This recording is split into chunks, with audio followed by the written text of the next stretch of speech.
what comes to mind. Yeah, okay. And I will ask you curiosity questions, like Okay, follow-ups sure. or whatever. All right. Dude, I love this. I love that you guys are just so open to Sure, have yeah, a honestly, chat. I don't mind, and I'm an open book. Like, Yeah. I mean, everybody's an open book now because your life is online. So, anyway. I mean, there's like I've been thinking about this. Like Ed Sheeran, you know who Ed Sheeran Yeah. is? Ed Sheeran runs his entire life on He played in email. Game of Thrones. Really? Yeah. Do you have like a cameo though? Yeah, he did a cameo in season Oh, he did. He 7 was like with singing with around a Arya. campfire. Yes, exactly. Yeah. Well, Ed Sheeran he doesn't do like social media or anything. Yeah. It's just email. He has no phone number. I found it like very interesting, like not to do social media, because I mean, social media is something that came up like very quickly over the past like 15 years. Now you have the AI is also another game changer, and I think it's kind of at the beginning it was weird to have people without social media. Now it's kind of the opposite. It's hard to find people, especially famous people who are like so much online all the time because they are like in Yeah. every magazine, every interviews, every Yeah. like songs, TV show, movies, or so on. So it's kind of very interesting to have like some celebrity or not social media. You have another one also. It's Christopher Nolan. Yeah, I was gonna say. He's like he has a phone, but he said like It's I don't like awesome. to give interviews too much except for his movies. He doesn't like to like be on social media or like he really hates that. He really like to be even his the way he gives the script to his actors. He doesn't send it online. He make him print for each actor and each person who have to read the script, and it's like kind of a special red paper which doesn't work, but it's just like this is my way of doing. That's how I want to do things. So it's very interesting to have these people. I think these people are going to be like where Earth like in the future. Yeah. Actually. I totally agree. So 3 questions. 3 questions. They're big questions, so Okay. I'll ask little curiosities in Okay. between. The first one is, Charles, what's Yeah. your story? My story. I'm from France, born and raised in Paris. Moved to the US in 2 years ago to do an MBA because I wanted to see things differently. I was like, I love my country. Don't get me wrong, but I was like, I need to be somewhere else. I need to get out of this place where I grew up. I need to see different things, and the US was the obvious choice because I mean we've been fed this since we were born with the idea of the American dream of you can achieve things, and there's and New Interesting. York was the destination for. I'm not going to dive into a long explanation, but I would say this very simply, as Sinatra said, if you can make it there, you can make it anywhere. So it's a bit simple, but the idea is New York is a chance, it's a challenge to live in New York. It's not an easy city, it's an amazing city, don't get me wrong, but it requires a lot of commitment, a lot of energy. It's like it's not a countryside, so you have a lot. It's not the US. New York is really, it's like Paris. It's an island. It's a bubble, and there's the rest of the country. And I wanted to really discover this country who did like so much for the world, so much for the democracy, like any others. But the US is really something. Still the most powerful economy. Still the most powerful the first country in the world. Still on many levels. And I really wanted to be here. Plus, I don't know. I'm a big fan also of like geopolitics and things like that. So I was like, there's so many things to see right now in New York and in the US. So that's one of the reasons I came here. Is there anything that you wish New York had that Paris has? I would say, okay, it's a very simple and silly thing.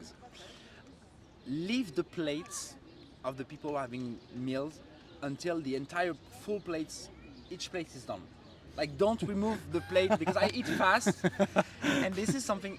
I know this is the US custom, and you have to work for like efficiency in the US, which I find amazing. But just this little detail, like I eat fast, so let me finish, then let my friend finish, and then remove the plates. This is a very simple detail, but Instead of like removing one plate at a time, yeah, remove them all when the they're all yes. done. Yeah. Yeah. I mean, I don't know why you do this in the US and why we do this in France. I just been raised with this, so it's kind of a little bit like my friends like to mock me for this. They say like, "See, you took your plate." I'm like, "Okay, fine, I can live with that." Okay, sweet. Second question. What problem in the world right now means the most to you?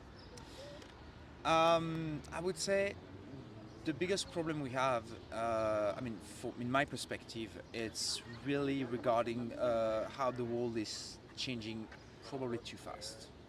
If we look at the past, because our generation, I mean, we are probably I'm late 20s, you're probably in the same range. We grew up in this world of what we call the dividend of peace, where it was like at the end of the Cold War, we had World War II before, we say never this again, we have international institution, we have economies going to take over, and there will be minor conflicts like with terrorism, that's something else, and we saw that it was more complex than that. But now we are in a world where this area is over, and when you look back at the history, this is the normal world, to be at war. Like all our countries have been at war all the time. The US and France have been at war like a few times. I could not tell exactly how many times. You guys also gave us Statue of Liberty, so you know. The Statue of it's Liberty, like that hot and cold. yeah, true. But this idea is that we are in a world of there's international rights, but it doesn't apply. It's the world of power, and it's really this idea of we're back to empires with the Russian Empire, the Chinese. Also, there's also everything that's happening in the Middle East. You have the US is also trying to say like, okay, and I agree with kind of somehow the policy is not like people say we should not. I have a lot of friends saying we should not be doing the same. We should not like do this. The US should not do this. Guys, these guys in front of us, they're not going to do it. So we have to play with somehow the same weapons, and try to. You cannot try to bring balance to this world and bring peace to everyone, like in a snap of a finger, trying to implement your model and your vision. So we're gonna have poles, like not poles, sorry, French word, areas of like this is like this is like that.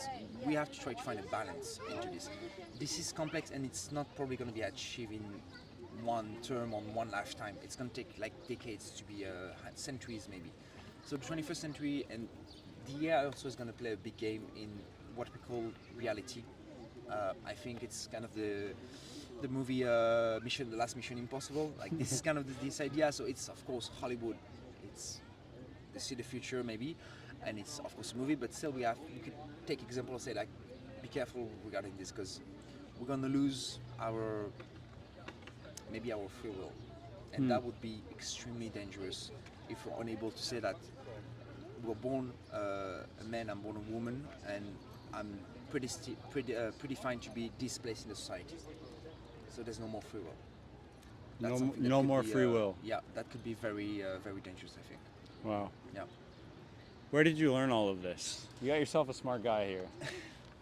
I learned this through multiple sources. So the first thing is I've read a lot of philosophy. I try to do this because to cultivate, I work in finance. So in finance we're a lot in numbers, we try to do a lot of sales and things like that. But I realized that it's important to have the history background, the critical thinking also that we don't have enough. And I will take my country as an example, France. The French politics is I follow what happened. I'm like, this is beyond like you hear something and you assume this is this. No, it's more complex than that. About the fact you work or not on the May 1st. This is a big debate in France. I'm like, guys, try to understand a little bit the topic rather than yelling at each other, and try to cultivate this critical thinking that we don't have. And the other thing also is I didn't watch a lot of movies. I watched like all the classics. I think you can see that I have, of course, a few of them already. And I've realized that movies are, you can watch a movie just to watch a movie and to have entertainment. Of course, it's amazing. But you can learn so much if you try to pay attention to the rules, the message that this movie, the one I give always to my friend is a quote from The Lord of the Rings. The first one, the Fellowship of the Ring. We don't know what the future holds for us. We don't know for how long we are on this earth. The only thing we can decide is what to do with the time that is given to us. So that's where I learned all those things, and that's what I'm trying to apply on a day-to-day basis. I love it. I think that the mix of like history and culture understanding with finance is really important. I think in school we're doing so much of the like finance-esque like logic stuff, but we're not really learning history. We're not doing enough. I believe we're not doing enough, and the school, this is another topic, and the system in the US is different from the one in France, where I was born and raised in this one. The French system for me is like too much.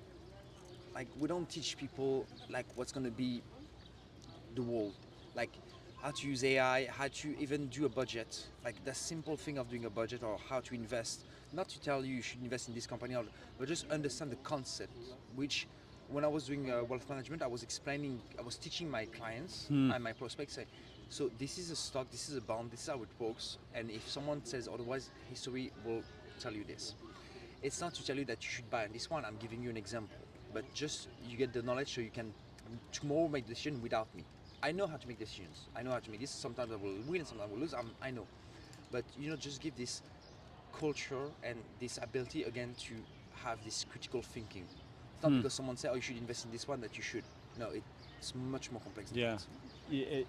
that. What other people tell you should just be information that you think about instead of them thinking for you. Well, I like to think for myself first, Yeah. so I don't want people to think for myself. Of course, we are raised by our parents, by our teachers, by our friends who have an influence on how we are, who we become. But I think the greatest gift that the parents, besides the love and the education, the respect and the communication they could give you, is be who you want to be.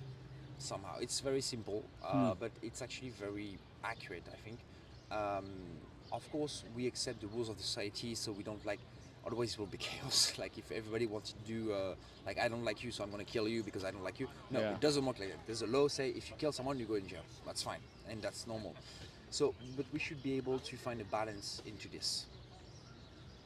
Incredible. So, yeah. Question number 3. Question number 3. Go shoot.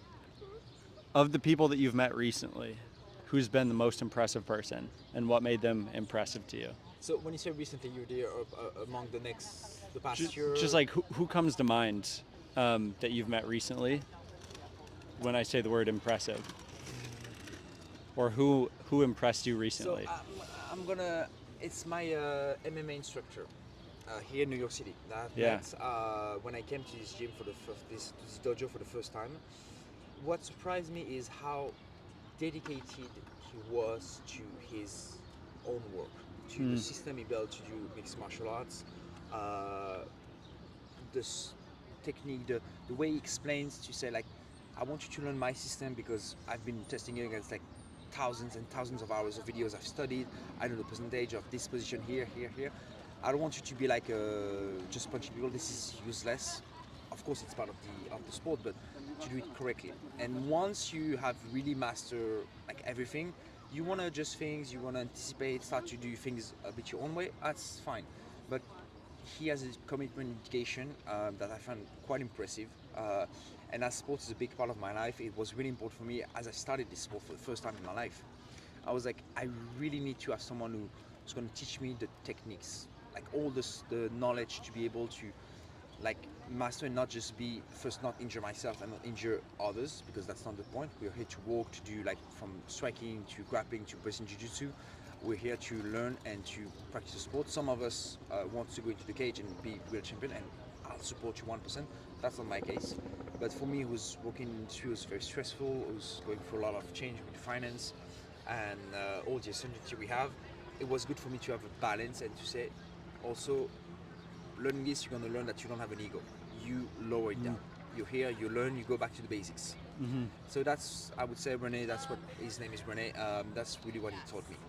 And also, no matter how difficult it is, you're going to rise and you don't give up, which is a good thing for finance because we take punch all the time.